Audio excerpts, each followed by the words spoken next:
Hello and welcome to dynamic science lectures. और MSc second year की इस op-amp की इस लेक्चर सीरीज़ में आज हम ओपैम्प में एक और बड़ी एप्लीकेशन डिस्कस करने जा रहे हैं। वो है ओपैम्प एज एन इंटीग्रेटर।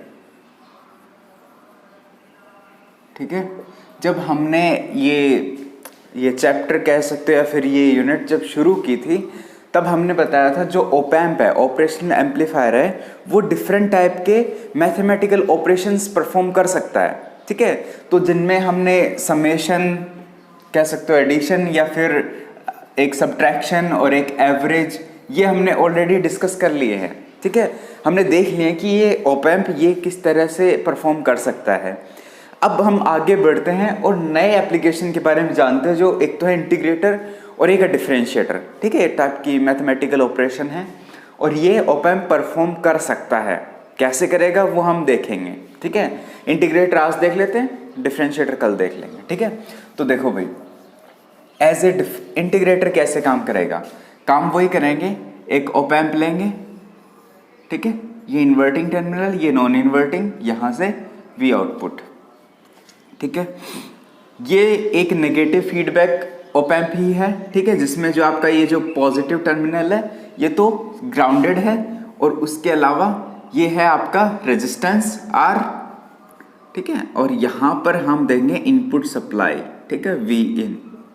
ठीक है, ये इनपुट सप्लाई हो गया। लेकिन अब देखना, अगर मैं यहाँ पर फीडबैक के ऊपर एक रेजिस्टेंस लगा दूं, ठीक है, अगर मैं यहाँ पर रेजिस्टेंस लगाता हूँ तब ये क्या बन जाएगा, एक इन्वर्टिंग एम्पलीफायर। लेकिन मैं रेजिस्टेंस नहीं लगाऊंगा, मैं यहाँ पर एक कैपेसिटर लगाऊंगा। ठीक है, एक कैपेसिटर लगा दूंगा जिसको मैंने बोल दिया CF, फीडबैक कैपेसिटर। ठीक है, क्या बोल दिया मैंने, फीडबैक कैपेसिटर। अब ये बन गया एक इंटीग्रेटर। बस इतना ही काम किया हमने, रेजिस्टेंस को हटाकर एक कैपेसिटर लगा दिया। ठीक है, काम वही करेंगे, वही बाय यूजिंग KCL हम क्या करेंगे, इसको सोल्व करेंगे, जो आपका आउटपुट वोल्टेज है वो निकालेंगे। इसके लिए क्या होगा, यहाँ पर आपको पता है 0 वोल्ट है। ठीक है, डेफिनेटली 0 वोल्ट है बाय वर्चुअल ग्राउंड। ठीक है, यहाँ पर भी क्या आ जाएगा, 0 वोल्ट आ जाएगा। ठीक है, ये बात सबको पता है, सही है, क्योंकि इसके अंदर जो जाने वाला जो करंट है वो कितना है, 0। ये +V, ये -V। ये जो है ना, इनका आपको रोल पता ही है कि ना, ये आप जितना अप्लाई करते हो ना, ठीक है, इसका जो आउटपुट है वो उसके बियॉन्ड नहीं जा सकता। ठीक है, ये अगर आप 15 वोल्ट अप्लाई करते हो तो इसका आउटपुट 15 वोल्ट से बिलो या फिर अबव जा नहीं सकता है ना, ये इस काम आते हैं। और इस वाले इंटीग्रेटर में आपको ये समझ आएंगे। ठीक है, हम नॉर्मली भूल जाते हैं ये लगाना। हाँ, तो कहाँ थे हम। ठीक है, ये अगर 0 वोल्ट है तो ये भी 0 वोल्ट है बाय वर्चुअल ग्राउंड। ठीक है, इसको अगर मैं A बोल दूं तो यहाँ पर पोटेंशियल VA बोल दिया। ठीक है, अब देखो, by using KCL, Kirchhoff current law, क्या होगा, ये वाला जो करंट है I in, ठीक है, किसके इक्वल होगा, IF के, यही होगा। ठीक है, लिख दो I in equals to IF। ठीक है, I in क्या होगा, V in -0, लिख दो भाई, V in -0 divided by resistance. ठीक है, अब बात आती है IF की। ठीक है, IF के लिए क्या होगा, देखो, इस कैपेसिटर के अक्रॉस करंट। ठीक है, इस कैपेसिटर में कितना करंट फ्लो रहा है, देखो भाई क्या होता है, एक कैपेसिटर है। ठीक है, और यहाँ पर आप कोई भी मतलब वोल्टेज सोर्स लगाते हैं। ठीक है, तो इसके अक्रॉस जो चार्ज है Q कितना होता है, C VC, इसके अक्रॉस जो पोटेंशियल डिफरेंस है वो कितना है, VC है। ठीक है, अब देखो, जो करंट होता है I क्या होता है, dQ/dt। ठीक है, वैल्यू रख दो, ये आ जाएगा C dVC/dt। ठीक है, कुछ इस तरह से। अब देखो, यहां पर IF क्या आ जाएगा, IF आ जाएगा आपका ये वाला, क्या, C dVC/dt। ठीक है, अब ये VC क्या आएगा, देखो मैं यहां से लिख देता हूं, V in divided by R, ये तो ये आ गया, यहां से C, इस कैपेसिटर के अक्रॉस वोल्टेज क्या आएगा, 0 - V आउटपुट। ठीक है, ये लिख दो d0 minus we output divided by dt, ये आएगा। ठीक है, तो ये आ गया आपका v in divided by r equals to minus C D V not divided by dt। ठीक है, यहां से आपको v नॉट का वैल्यू चाहिए, इसके लिए c को इधर भेज दो। ठीक है, और dt को भी इधर भेज दिया, तो ये आ गया आपका D V not equals to -1 upon, ये सी एफ है भैया, ये सी एफ है। ठीक है, ये सी एफ है। ठीक है, तो आर सी एफ, ठीक है, और इनटू में क्या आ गया वी इन, वी इन यही आ गया ना। ठीक है, और dt। ठीक है, अब देखो जो v आउटपुट है, अब दोनों तरफ क्या कर दें इंटीग्रेशन, तो यहां से v आउटपुट आ गया -1 अपॉन आर सी एफ। ठीक है, integration of v in dt, ये आ गया आपका आउटपुट वोल्टेज। अब देखो जो आउटपुट आपको मिल रहा है वो क्या है, इंटीग्रेशन ऑफ इनपुट वोल्टेज। ठीक है, यही क्या हो गया, एक इंटीग्रेटर हो गया। ठीक है, अब देखो यहां पर हमने कांस्टेंट नहीं रखा, कांस्टेंट नहीं रखा ना, लेकिन क्या होता है, ये आइडियल इंटीग्रेटर है, लेकिन यहां पर एक कांस्टेंट आता है v आउटपुट 0+। किसकी वजह से, देखो हमने ऑफसेट करंट पढ़ा था, आउटपुट ऑफसेट करंट, जिसमें क्या होता है, अगर आप दोनों टर्मिनल को ग्राउंड कर देते हो, 0 वोल्ट है, 0 पोटेंशियल है, फिर भी आउटपुट पर आपको कुछ ना कुछ वोल्टेज मिलता है, उसको कंपनसेट करने के लिए हमें इस इन्वर्टिंग टर्मिनल के ऊपर कुछ पोटेंशियल अप्लाई करना पड़ता है। ठीक है, उसको क्या बोला जाता है, इनपुट ऑफसेट वोल्टेज। ठीक है, एक अप्लाई किया करते हैं ना हम, तो उस वजह से हम इसको कंपनसेट करते हैं। लेकिन जब ये 0 था, फिर भी यहाँ पर आउटपुट पर कुछ ना कुछ पोटेंशियल था ना, ये वही पोटेंशियल है। ठीक है, बाय इनिशियल कंडीशन। ठीक है, अब देखो ये तो हो गया आपका आइडियल ऑप एम्प। अब बात करते हैं फ्रीक्वेंसी रिस्पॉन्स की। ठीक है, ये एक आपका अल्टरनेटिंग ईएमएफ का सोर्स है। ठीक है, अब इसके लिए आपको फ्रीक्वेंसी रिस्पॉन्स देखना पड़ेगा। देखो फ्रीक्वेंसी रिस्पॉन्स, अब मैं बात करता हूं फ्रीक्वेंसी रिस्पॉन्स की, कैसे होगा। देखो देखो उसके लिए हम क्या करते हैं, जो इस कैपेसिटर के अक्रॉस क्या निकालना है हमें, इस कैपेसिटर का रिएक्टेंस। ठीक है, इस कैपेसिटर का रिएक्टेंस XC, वो क्या होता है 1/ωc। ठीक है, रिएक्टेंस क्या होता है, इसका रेजिस्टेंस। अगर ये कैपेसिटर यहाँ है, फिर भी ये रेजिस्टेंस लगाता है ना, ये वही रेजिस्टेंस है। ठीक है, हम इसको as a inverting amplifier treat करेंगे। ठीक है, अब देखो ये क्या होता है 1/2πfc, और यहाँ पर c क्या है, CF है। ठीक है, अब देखो फ्रीक्वेंसी रिस्पॉन्स देख रहे हैं। अब यहां पर V आउटपुट क्या आएगा, अगर आप इसको देखो, इसको एक रेजिस्टेंस मानो, वो क्या होगा, ये वाला, सही है, और ये एज ए इन्वर्टिंग एम्पलीफायर काम करेगा। तो वहां पर क्या होता है -RF/R1 होता है ना, तो ये क्या आ जाएगा -XC/R1R इंटू वी इन, यही आएगा। यहां से XC का वैल्यू रख दो, XC का वैल्यू क्या आएगा, चलो यहां से मैं गेन लिख देता हूं AV। ठीक है, वो क्या आएगा -1/2πfR इंटू CF, यही आएगा। ये क्या है, इसका गेन। अब देखो, अब हम अलग अलग कंडीशन की बात करते हैं। ठीक है, ये हम क्यों करें, आपको धीरे धीरे समझ आ जाएगा। इसको हम मॉडिफाई करेंगे इस सर्किट को, ये आपका प्रैक्टिकली काम नहीं आता, ये एक आइडियल सर्किट है। ठीक है, ये एक आइडियल इंटीग्रेटर है, ये प्रैक्टिकली काम नहीं आता। क्यों नहीं आता, वो हम यहां देख रहे हैं। ठीक है, अब देखो for frequency equals to 0 hertz. ठीक है, अगर हम 0 हर्ट्ज फ्रीक्वेंसी लेते हैं, इसका मतलब क्या है, 0 हर्ट्ज फ्रीक्वेंसी मतलब डीसी सिग्नल। ठीक है, डीसी सिग्नल का फ्रीक्वेंसी 0 होता है, सही है। अगर फ्रीक्वेंसी 0 लेते हैं तो उस केस में AV है वो कितना हो जाएगा, इनफाइनाइट, सही है ना। और वैसे ही जो F टेंड्स टू इनफाइनाइट ले लिया तो AV कितना हो जाएगा, 0, सही है। अब देखो अगर मैं इसका प्लॉट बनाऊं तो वो कुछ इस तरह का आएगा। ये आपका हो अगर गेन, अगर मैं डेसिबल में लिखूं, और ये हो गया आपका फ्रीक्वेंसी। ठीक है, तो इसका जो फ्रीक्वेंसी रिस्पॉन्स कर्व आएगा वो कुछ इस तरह का आएगा। जब f इक्वल्स टू 0 तब a का वैल्यू इनफाइनाइट हो जाएगा। इनफाइनाइट तो नहीं होता, ये होता है लगभग 10 टू द पावर 5 के ऑर्डर का। ठीक है, और अगर डेसिबल में लिखे तो 100 डेसिबल। ठीक है, तो इस ऑर्डर का होता है, सही है। लेकिन अब आप तो बोल दोगे कि सर हम तो मतलब यहां तो ऑपरेट कर ही नहीं रहे, हम तो डीसी में नहीं करेंगे, हम तो एसी में काम चला लेंगे।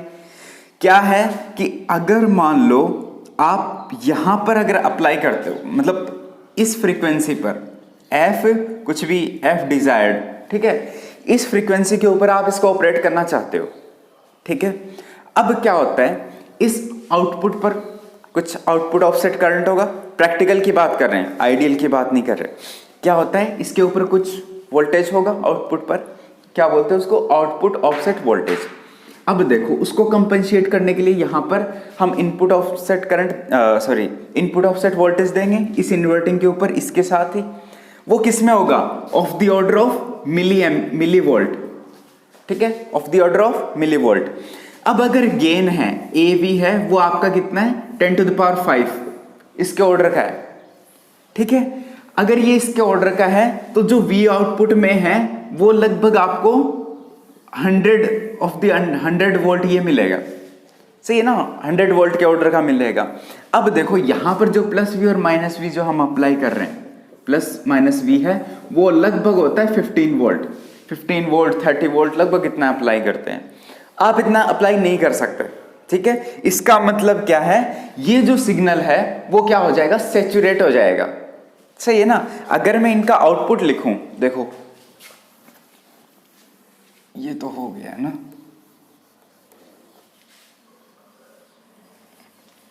ठीक है। अगर मान लो मैं इसका क्या लिखूं, ये आपने क्या दिया, इनपुट सिग्नल, ठीक है, 1 वोल्ट का, ये है V इन, ठीक है, इधर टाइम। ठीक है, तो आउटपुट में क्या आएगा, आउटपुट में कुछ इस तरह का, देखो नेगेटिव साइन, नेगेटिव में इंक्रीज होगा और फिर एक टाइम के बाद क्या हो जाएगा, ये सैचुरेट हो जाएगा। सही है ना, एक टाइम के बाद क्या हो जाएगा, सैचुरेट हो जाएगा। ये है आपका V आउटपुट।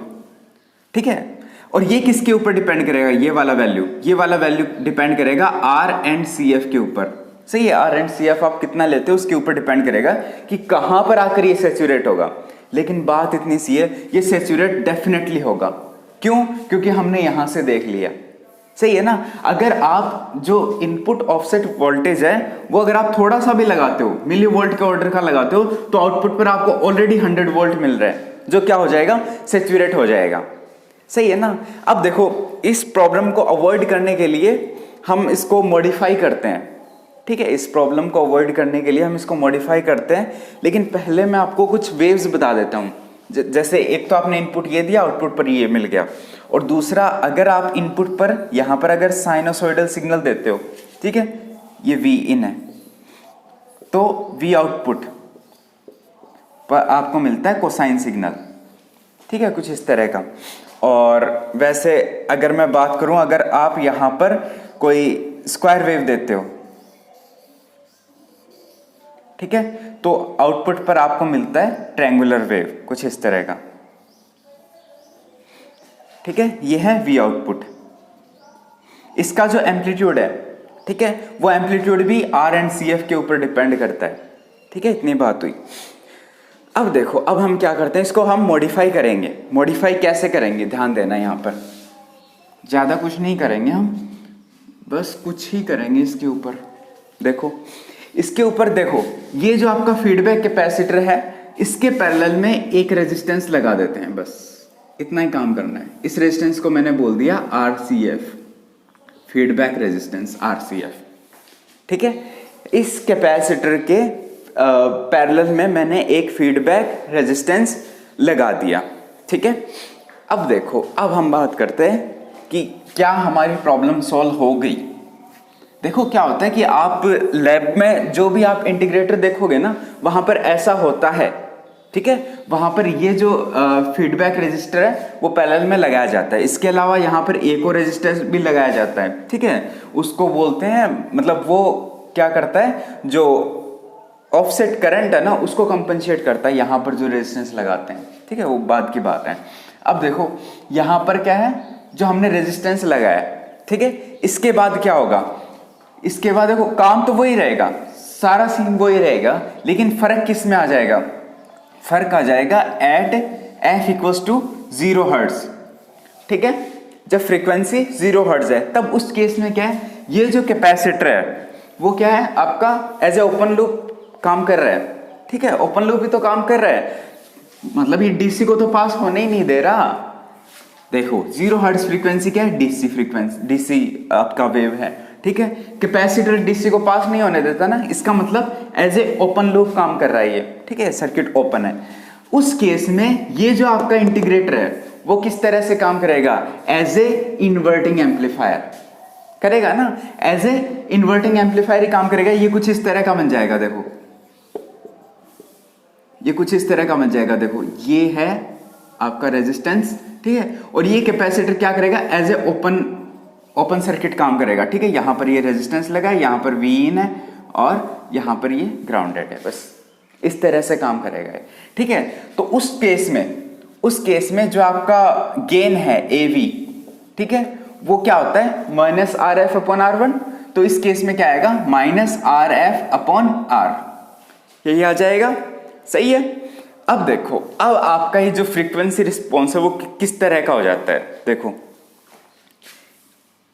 कहां बनाऊं, यहां बना दूं क्या, चलो ये तो आपको पता ही है, यही बना देता हूं।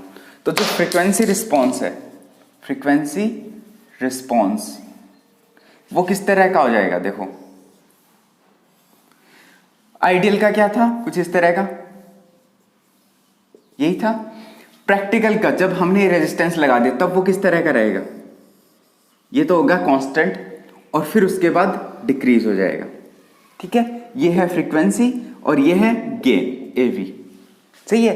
ये कांस्टेंट कब तक रहेगा, इस फ्रीक्वेंसी के ऊपर तक, इसको मान लो मैं कुछ भी बोल दिया FC, ठीक है, कोई भी क्रिटिकल फ्रीक्वेंसी है, ठीक है, यहां तक ये कांस्टेंट रहेगा। क्यों, देखो इस फ्रीक्वेंसी के नीचे, ठीक है, इस फ्रीक्वेंसी के नीचे ये आपका जो सर्किट है, ठीक है, ये एज ए इन्वर्टिंग एम्पलीफायर काम करेगा, ठीक है, एज ए इन्वर्टिंग एम्पलीफायर काम करेगा, मतलब ये जो आपका कैपेसिटर है ये इस फ्रीक्वेंसी के नीचे रिस्पॉन्स नहीं करता है, ठीक है, इस फ्रीक्वेंसी के नीचे रिस्पॉन्स नहीं करेगा।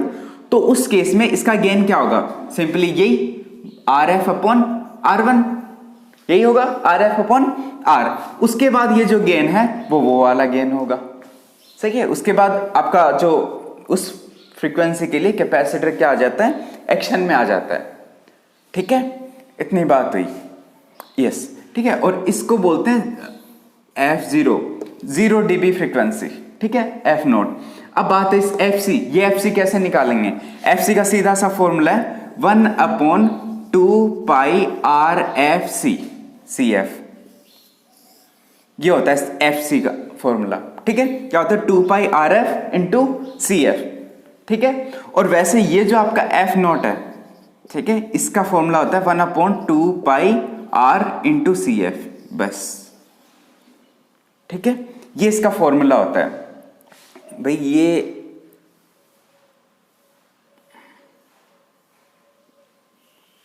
हाँ है ना। अब देखो अगर आपको इस इंटीग्रेट मतलब इस सर्किट को, ये जो भी सर्किट बनाए इसको एज ए इंटीग्रेटर काम में लेना है, तब उसका जो फ्रीक्वेंसी है वो इन दो के बीच का होना चाहिए, ठीक है। तो ये था आपका इंटीग्रेटर, और नेक्स्ट लेक्चर में हम करेंगे डिफरेंशिएटर, ठीक है। और इसके ऊपर आप कुछ न्यूमेरिकल कर लेना ताकि ये सब समझ आ जाए, ये जो फ्रीक्वेंसी है किस फ्रीक्वेंसी के ऊपर ये एज ए इंटीग्रेटर काम करता है, ठीक है।